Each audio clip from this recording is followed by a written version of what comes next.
muy graves y reveladores indicios de la existencia de una presunta organización criminal enquistada en el gobierno, presuntamente liderada por el presidente de la República, Castillo Terrones. El día de hoy, en horas de la mañana, se ha iniciado la ejecución de una nueva modalidad de golpe de Estado en el Perú. Servirse de un cargo público para enriquecimiento personal resulta no ya inmoral, sino criminal y abominable. Una nueva crisis política estalló en el Perú esta semana. Una acusación constitucional hecha por la fiscal de la Nación contra el presidente Castillo generó un terremoto de magnitudes incalculables.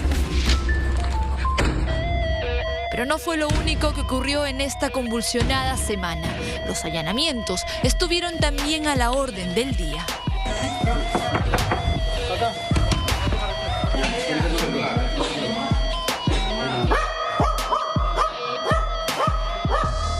Es indignante ver que personas inocentes le pongan un chaleco, le pongan un letrero y que no tiene la valentía de hacerla con los verdaderos narcotraficantes. El presidente estaba siendo objeto de un bullying judicial, político, investigatorio, por parte del Ministerio Público, por parte del Congreso. Él como primer mandatario tiene todo el derecho de protegerse. Una plaga de personajes muertos en el sistema de RENIEC también sorprendió. Empezó con el dueño de la casa en Zarratea, pero terminó desmantelando una situación anormal que se repitió además con el propio presidente, la fiscal de la Nación y personajes como Keiko Fujimori y el nuevo alcalde de Lima. ¿Cómo salió la problemática? Salió porque el mismo Ministerio de Salud se comunicó con nuestro equipo de tecnologías para decir que habían encontrado un certificado de defunción del presidente. Podría decirse que esta semana para el Perú empezó un martes.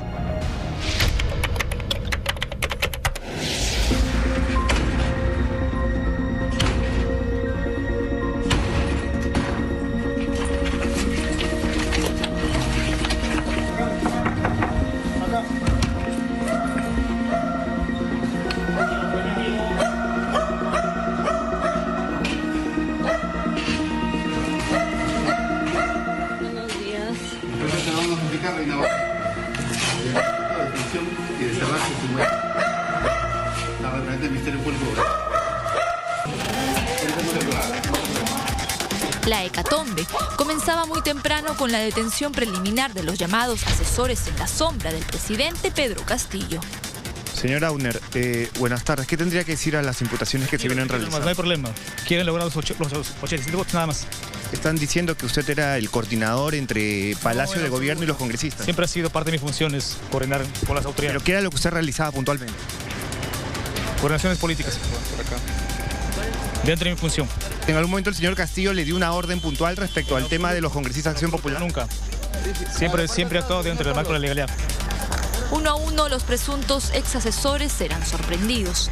Auner Augusto Vázquez Cabrera, quien habría sido el nexo entre Castillo y los niños, fue hallado así.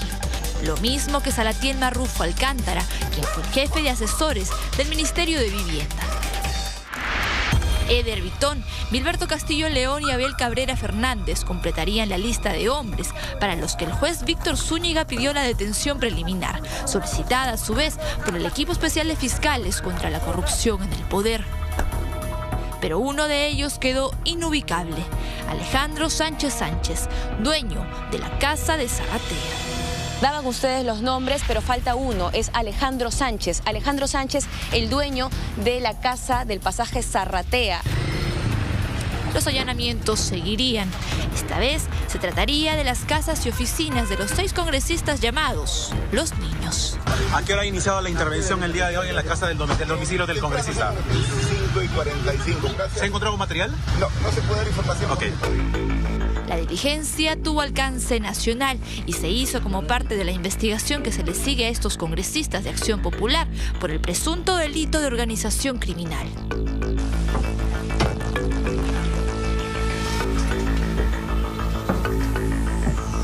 Estamos nosotros agradeciendo más bien, ¿no? Felicitamos la labor del Ministerio Público.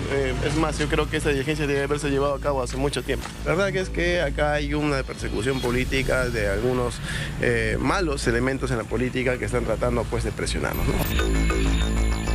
Oficinas y viviendas de los congresistas Elvis Vergara, Jorge Luis Flores, Darwin Espinosa y Lish López, Juan Carlos Mori y Raúl Doroteo fueron allanadas.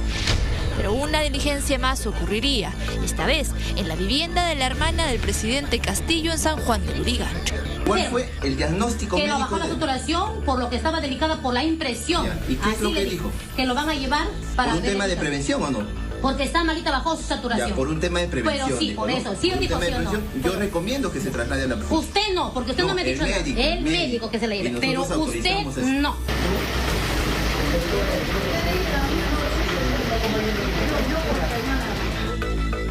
Llegaron buscando documentos y evidencia relacionada a Gianmarco Castillo Gómez, sobrino del mandatario, investigado también por presunta participación en la organización criminal que lideraría Pedro Castillo. Pero quien terminó requiriendo atención médica fue doña Mávila Terrones, madre del presidente.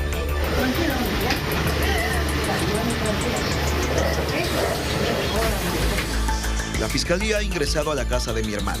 Mi madre se encuentra ahí. Este acto abusivo ha afectado su salud.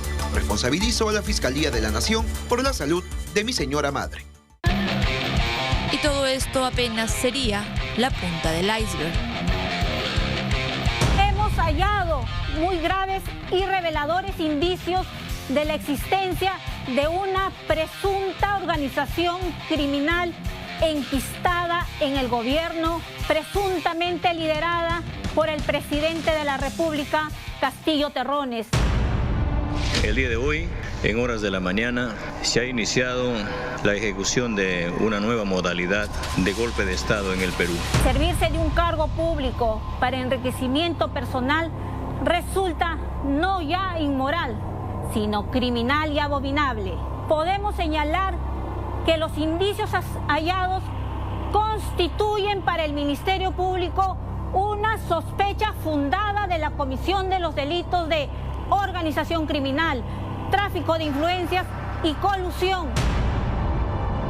Patricia Benavides, fiscal de la Nación, presentó ante el Congreso el último martes una denuncia constitucional contra el presidente Pedro Castillo.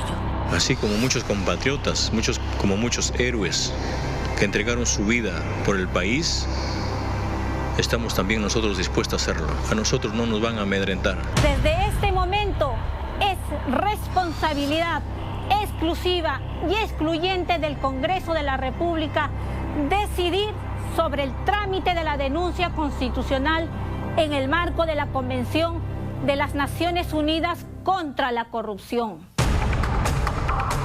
La fiscal de la Nación, coludida, no sabemos con qué poderes, o coludida con qué políticos o qué empresarios, ha transgredido sus funciones y ha atentado contra la Constitución, que como siempre he indicado, defienden para algunas cosas y vulneran para otras. Este martes negro para el Ejecutivo estaba lejos de terminar. La unidad de investigación de Latina accedió al testimonio de un colaborador eficaz quien aseguró que el ex subsecretario de Palacio de Gobierno, Beder Camacho, intentó tramitar asilo político para Bruno Pacheco por pedido del presidente Castillo. Asilo que se habría solicitado a la Embajada de Venezuela, concretando, según el testimonio, una llamada telefónica entre el mandatario peruano y su homólogo, Nicolás Maduro. Con la crisis política en su punto más álgido, la prensa buscó respuestas, pero lo que recibió fueron puertas cerradas. Nos han cerrado todas las puertas, nos han dejado encerrados en este salón Tupac Amaru, han cerrado las puertas que nos pueden llevar hacia el Salón Dorado, donde se va a realizar la conferencia ahora, y esta es la puerta que nos llevaría hacia la salida, ya para salir a la calle. También ha sido cerrada. La conferencia de prensa convocada en Palacio de Gobierno solo se le permitió el acceso a la prensa extranjera, según el Ejecutivo, por un pedido de exclusividad hecho por la misma, algo que terminó siendo desmentido. En ese ladito de ahí Va a haber conferencia. Como le digo, nosotros vemos el tema de la seguridad. ¿Ya? Las coordinaciones ya se están haciendo. Fue convocatoria de Palacio de Gobierno, no se pidió ninguna exclusividad. Y fuimos convocados hoy día. Solidaridad con la prensa local y lo hicimos ver adentro con las preguntas. ¿De qué medio, disculpa? Univisión. Con un martes bastante intenso. Para el miércoles, las reacciones llegaron con fuerza. Ahora quiere pues darle prioridad este viernes para la acusación de la fiscal de la Nación. Me parece que estuviera trabajando en pared. ¿Es acaso pues que quiere otra censura? El oficialismo pidió a la Subcomisión de Acusaciones Constitucionales dar celeridad a las 2 denuncias interpuestas contra la fiscal de la Nación, Patricia Benavides. Además, Betsy Chávez, ministra de Cultura y congresista, presentó una denuncia constitucional contra la titular del Ministerio Público. Estaríamos hablando de una nueva modalidad de golpe de Estado. Entonces también que le hayan en la casa a la hermana de la fiscal de la Nación. Pero no solo eso, el presidente Pedro Castillo presentó una demanda de acción de amparo contra la Comisión de Fiscalización y Contraloría del Congreso, pidiendo a la Corte Superior de Lima que el Congreso se abstenga de ejercer control político en su contra. Horas más tarde, el primer juzgado constitucional declaró que no es competente para resolver la demanda, llevándola a una sala constitucional. El presidente Pedro Castillo pretende victimizarse, deslegitimando las acciones que está realizando el Ministerio Público, la Comisión de Fiscalización. El presidente ya ha perdido un poco el razonamiento lógico común. Está en todo su derecho de presentar amparo, está dentro de la Constitución. Lo que sí rechazamos es crear testigos, querer orquestar diciendo que Pedro Castillo es jefe de una red criminal. Se inventan, se crean audios, se crean mensajes, se entrevistan a gente que por debajo hay cierta colusión. Las réplicas del terremoto ocurrido el martes siguieron sintiéndose hasta el jueves. Todos los días se habla de Pedro Castillo, de las faltas, de los errores, se habla de acusaciones, de denuncias, de testigos, de colaboradores eficaces. Basta. O sea, eso es un tema trillado. A la denuncia constitucional que presentó contra la fiscal de la Nación, Patricia Benavides, la congresista Betsy Chávez le sumó el pedido de destitución hecho ante la Junta Nacional de Justicia, sosteniendo que la titular del Ministerio Público comete infracción al ejercicio de sus funciones.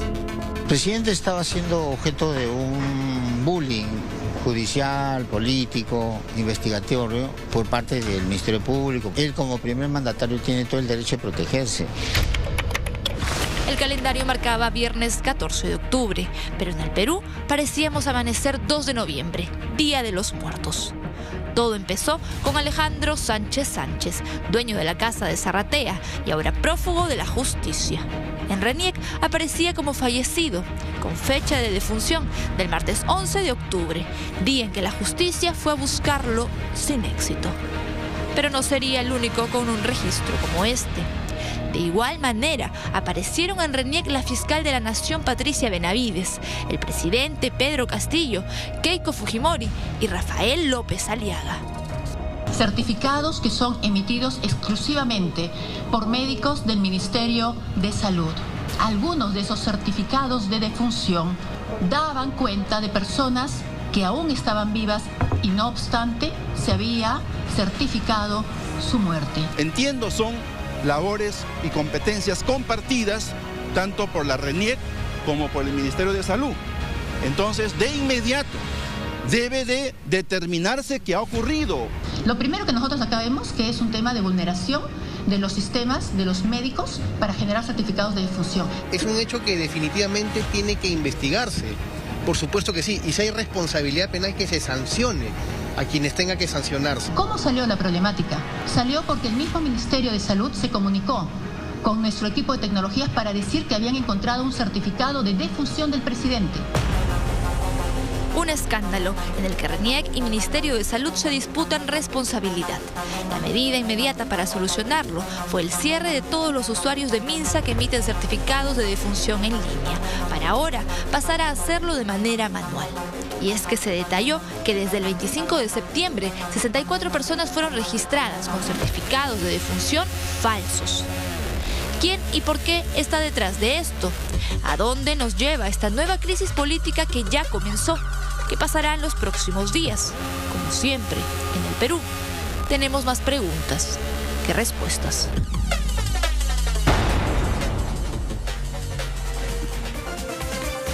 Bueno, sin duda estamos en esta crisis política. ¿Y cuál será la salida? ¿Cuál será la respuesta del Congreso? Los analistas hablan de 3 opciones. Una sería la vacancia, una sería aceptar esta denuncia constitucional pese a los cuestionamientos constitucionales que también los hay, y otra es una especie de suspensión. ¿Por qué se va a decantar el Congreso? ¿Cuál va a ser finalmente? Bueno, la pelota en este momento está en la cancha de ellos.